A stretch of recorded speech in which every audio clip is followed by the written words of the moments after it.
And we're pretty technologically powerful. And we're getting more technologically powerful all the time, and very, very quickly.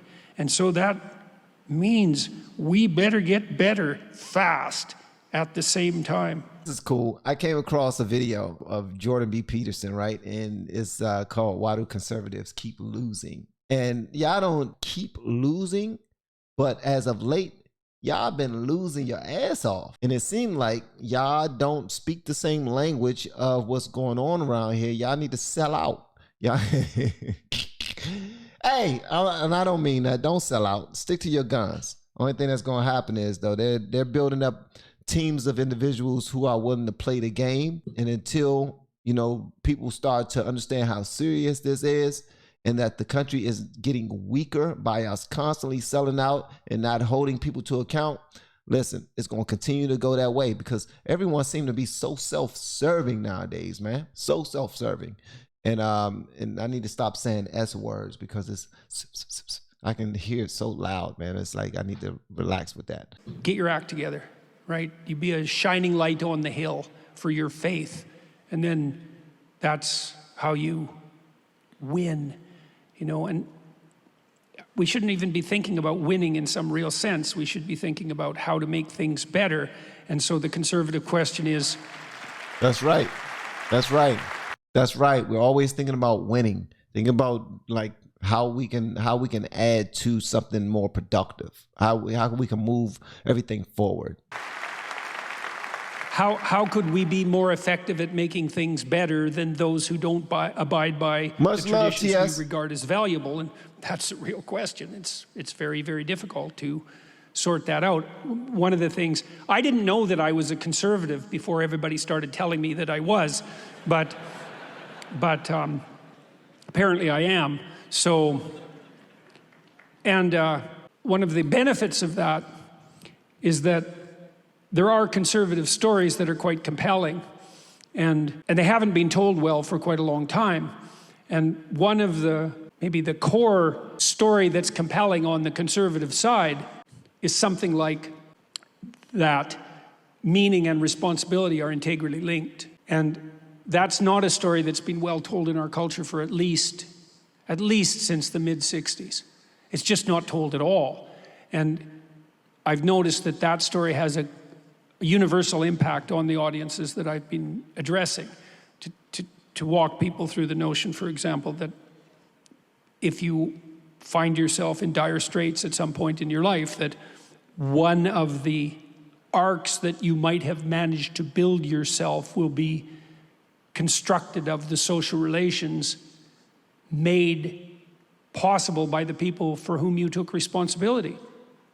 And everyone understands that as soon as you lay it out. It's like, well, of course, that's going to be the case, obviously, right? If you have been a credit, if you have conducted yourself credibly in the eyes of the people you've interacted with, the probability that they're going to be hungry for the opportunity to reciprocate is very, very high.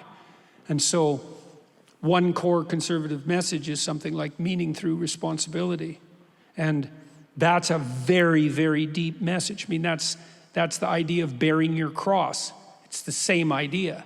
You know, as a reactor, as a content creator, as someone who review other people's content, and like just introduce my supporters with something to something that I came across that helped me, or I came across that I believe is going to bless someone else. When I present these things to you, I like to stop them in the middle of what's being said or what I'm learning in real time and start talking about it. But when I'm hearing Jordan B. Peterson speak, and he's always so professorial when he's speaking, it's very difficult to jump in there and interrupt him, if that makes any sense. So I'm only saying that to say this. I will try to break it up and still, you know, and say what I need to say when I'm listening to Jordan B. Peterson speak. But I'm actually just tied. I'm fully engulfed in what he's saying, trying to really understand what he's saying as well. Because sometimes the way he speaks goes over my head. I don't learn the way some people learn. All right, I have to hear things over and over and over again sometimes. And so this is wild for me to actually do commentary right here on the spot while listening to someone like Jordan B. Peterson speak. It's that the deeper the responsibility, the more radical the meaning. Radical in terms of its capacity to transform and sustain. And I think that's just true. It's sort of, it's as soon as you think it through, you understand it's true. And it's quite the crazy idea, you know, that your life would deepen and broaden in precise proportion to the degree that you were willing to take radical responsibility. And that's something you can experiment with, and that's a message conservatives should and could and should deliver, but also, more importantly, act out. Right? That's the fundamental issue, is the acting out. And I think that young people they're literally dying for that message, because we are in a meaning crisis in some real sense, cataclysmic consequence of the death of God, let's say. What should orient you in life? It's, well, certainly the willingness to dare to accept radical responsibility. That's a good answer to the question of how do you find meaning in life. You could try just doing the best you possibly can for other people. And I don't mean in a sense of bitter self-immolation, you know. That's not going to sustain itself. It's not a good strategy.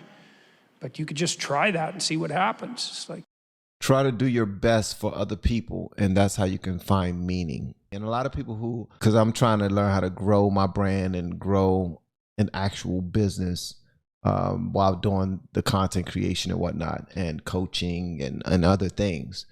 And everyone says, provide value, teach people, show people things, and do it often. But a lot of people out there who are down bad, see, I can do that because financially I'm comfortable. But when someone is not all that financially comfortable, it's very difficult for them to say, you know what, you're right. I'm just going to help people. And that's how I will find my passion for something. Help people how? What exactly do they need? Should I use the gift that God gave me, the thing that everyone always complimented me about when I was growing up, or when I was in school, around my peers, or in front of my teachers, or in church? Should I do that thing, or should I do the thing that I know that I'm great at when I'm alone, and I start drawing and I start writing, or I start just envisioning, or when I'm helping someone decorate a home or something, I realize that I'm phenomenal at interior designing or anything like that. Should we use the thing that we're great at, that we've seen, that we've noticed, that we gain favor from whenever we do it for someone? Is that the thing we should do for people, or should we just do what they need us to do? Even if we don't know how to do it, we should just try to figure it out at the time. And you kind of know what's going to happen, because there'll be people who take advantage of you, but they even might learn with time. Anyone capable of shame is certainly going to be shamed by the realization that they've betrayed someone who's been good to them.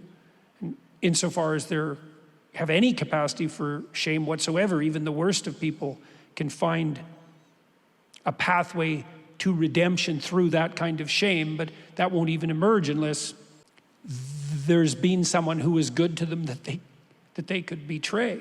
Now, and one of the things that struck me from reading Carl Jung, again, the Swiss psychoanalyst who is a stunning genius, he believed that he was very obsessed with what had happened in Germany in the 1930s and the 1940s, and then also with the emergence of the potential for nuclear annihilation after the Second World War. And his hypothesis was something like, we have to become as good as we are technologically powerful. And right now we're more technologically powerful than we are good. True. And he believed that was in part because our technological enterprise had expanded in some sense exponentially since the dawn of the scientific revolution, but that our ethical wisdom had stagnated, or, well, stagnated is good enough, and that's not acceptable, because as you become more powerful, you better become better, because otherwise that power will your foolishness you'll be unable to control the power that you've developed, and it Facts. will turn against you. I was about to say something about this earlier, but I knew that he was about to get to that because it's that whole absolute power thing. You know what I mean? If you don't know how to control it, it's gone. Just like with money, like responsible people who come up on money, come up on blessings, people who blow up, so to speak. I'm talking about like artists or athletes. A lot of these people who become way too rich before their time, they end up blowing all of that money. And people are looking at them like, how in the world are you back here with me? Like on this level financially. Is because they didn't know what to do with it. So yeah, same thing with power and technology. As a consequence of your own sin, that's a perfectly good way of thinking about it. And so that struck me as highly credible, especially after I'd read a lot about totalitarian states and the fact that the reason totalitarian states can maintain themselves, so that would be definitely the use of power against our own power against ourselves, a totalitarian state. The reason those states sustain themselves is because every individual in those states lies about everything all the time. Ooh. So it's a direct consequence of individual sin. Now that's not all it is, but that's a lot of what it is, that's for sure. And so I felt that the pathway forward into a world of unlimited human technological ability was through the radical renovation of the individual psyche, as radical a renovation as the technological renovation itself. And we're playing that out now. We're going to find out, probably in the course of most of our lifetimes, whether or not we can manage that. And we're pretty technologically powerful, and we're getting more technologically powerful all the time, and very, very quickly. And so that means we better get better fast at the same time. And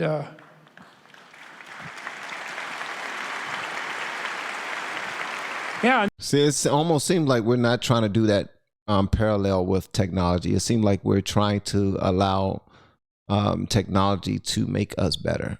Like we want technology to make us better. Jordan B. Peterson is saying, no, we need to become better before technology is at its height, because we need to be better before we have that type of power in our grasp at all times. We need to be better. And the hardening thing, I would say the hardening thing in that is that, that's not a matter of just constraining yourself, because people think, well, how dull it is to be good. There's all these things that I would like to do that I no longer can. It's all constraint and walls. It's all regulations and rules. And conservatives can come across as people who promote that viewpoint. It's all about constraint. But that's not right, because there isn't anything more adventurous than being good, and there isn't anything better than adventure. And you might say, well, why is being good an adventure? And one of the answers to that is, well, it's really difficult. It is really difficult. It's hard as hell to be good. Think about us as kids. Think about our kids. Think about grandkids. It's very difficult for them to be good. They want to do everything they're not supposed to do. It's difficult to sit your tail down and focus on doing something good. And so that's a plus. It's difficult in a voluntary sort of way. It means you have to take yourself in hand, right? And that's a challenge. Oh, man. But maybe you want a challenge. See? God sent the God. See. Y'all said that God gave us our gifts, and he will lead us to the people that's for us to, I guess, help with those gifts, or to blend gifts with, so we can help others. And one thing that he did, and I know a lot of y'all don't care too much for me talking about God. Well, guess what? Unfortunately, I love the Lord. I love the Lord. And if loving the Lord is wrong, I don't want to be right. Okay? Shout out to Arsenio Hall for that when he was back in Coming to America. But yeah, so this right here, when he said that it's like you got, when you're good is an adventure because it's difficult to do. And now you got to really focus on this, and you got to deny yourself of certain pleasures and certain things that you know probably taste better and feel better or is more exciting, but it's not really the right thing for you at the moment. Because we usually give in to those things. We give into those things so fast because we feel like we deserved it. We feel like we've earned it. And that's exactly what we do. And he's saying right now that if we just try to do good, oh my gracious. It seems that you want to challenge, and you might say, you might observe that part of being good is saying what you believe to be true. And you might say, well, why is that an adventure? And the answer is, well, you don't know what's going to happen if you tell the truth. That's right. Right?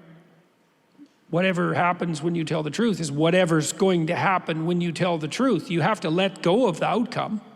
That's facts. And that's why I like to live my life trying to tell as many truths as I can possibly tell without hurting people's feelings. Yeah, you can't just go around truth, walking around people's kids. You know Santa Claus not real. You know it's the Easter Bunny not real either. And that tooth you get from the tooth fairy, that was your mama or that was your daddy. It was one of them, but it wasn't what they claim it was. See, it's a thin line. You got to know when. For everything, you got to know when. Read the room is what I would say. You have to, it's an act of faith. You have to presume, if you're going to tell the truth, this is a very strange thing. If you're going to tell the truth, you have to presume axiomatically that whatever happens when you tell the truth is the best thing that could have possibly happened, sort of regardless of what happens. And because sometimes you get in trouble for telling the truth. In fact, that's why children lie, right? Almost always. They lie because they don't want to get in trouble. That's right. And then you might say to them, well, they might object, well, why shouldn't I lie? Because I just get in trouble if I told the truth. It's like, well, the answer is because you'll get in a lot more trouble if you lie. It'll just take a lot longer to manifest itself. But when it does, it'll be way worse. And the right question should be because you're training yourself up to be an actual good human being. That's why. That's why you should tell the truth. Not because you're fearing any type of repercussions. That's the problem right there. A lot of people fear God and Jesus Christ more than they love him. Like they fear what could happen if they don't do right. One thing I wouldn't want, like I've been married to my wife going on 25 years in August. August 8th will be 25 years of us being married. And we've been together for about 4 years before that. One thing I don't want is to have my wife doing everything I ask her to do out of fear. One thing I don't want is for my children to only listen to me and do what daddy wants them to do because they fear me. That's not love, in my opinion.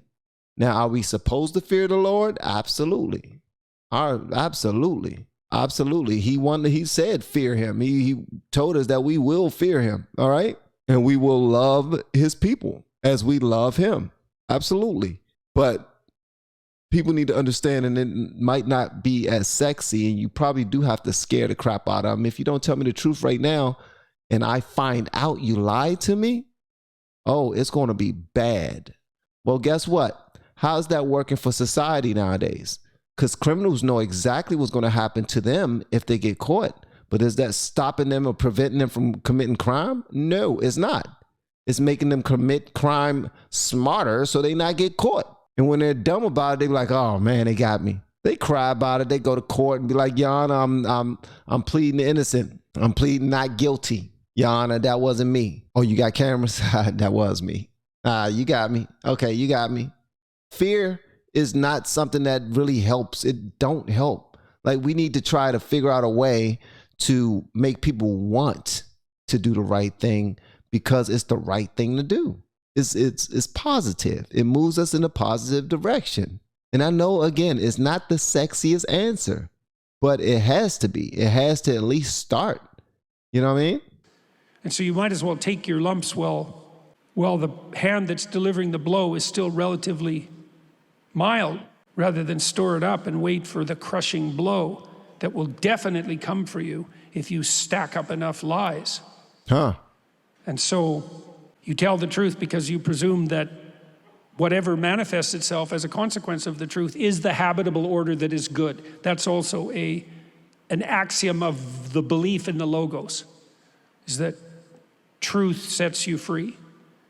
And the alternative to believing that is to believe that falsehood sets you free. It's like, fine, you know, try it out.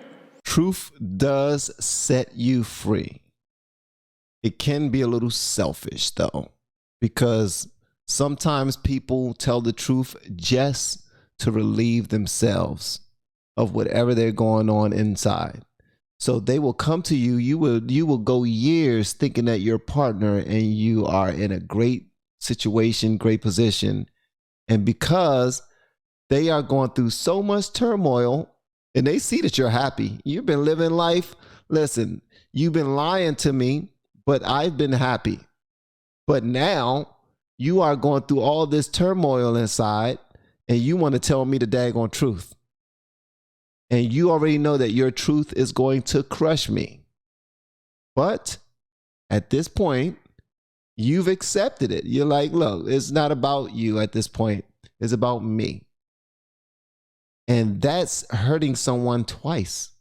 Because you hurt me when you committed the sin against me, whatever the huge lie was. But then you hurt me again by telling me the truth, just to clear your own conscience. So yeah. Well, what we saw in the 20th century is that if falsehood rules, then you have a totalitarian state. That's the definition of a totalitarian state. Everyone lies about everything to everyone all the time. And that's hell. And you might say, well, I don't believe in hell. It's like, well, have it your way. Visit North Korea and see if it's real. It's real enough. And you might say, well, it's not eternal. It's like, well, you feel like it was if you lived there. So, and I'm not so sure it's not eternal in some more fundamental sense as well, because it's always a place we could go. And it's always there as a possibility.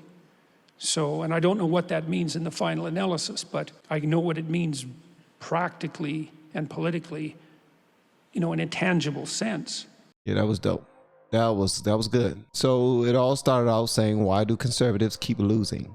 That's the title of the video, which was a little bit deceptive because we ended up talking about things that we all go through, which is about being true to yourselves and helping others, denying yourself of all of the things that the bad things that turn you on, and just do good, because that in and of itself is another adventure, because it's difficult to do. And just to let you guys know, I know that fear, like healthy fear is what they call it, a bit of healthy fear. It's good to instill a bit of healthy fear into people around you. And it really is. And you want to do that so you not have to go through anything else. It's good to posture yourself as if you would respond in a way that would not be conducive of anything fulfilling to the person who decided to disrespect you at the moment. Like, stay dangerous, because you got to do that in order to protect your family, protect yourself, so that you not have to do anything with or to anybody. I know people who have taken all types of martial arts just so they can always be ready in the event of.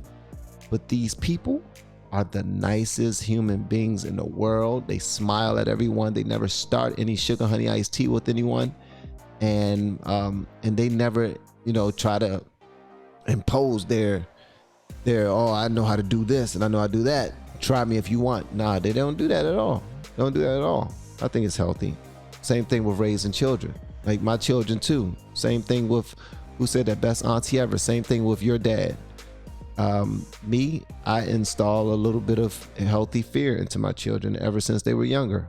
Some of the fear was unhealthy, which causes me to have to mend and fix some parts of our relationship, because one thing I always told my kids, I would never hurt them, and I never did, but I had to let them know that things could be, if you get me upset from you doing some dumb stuff, and you see how I get all, you know, I don't get red, but how I go to 10.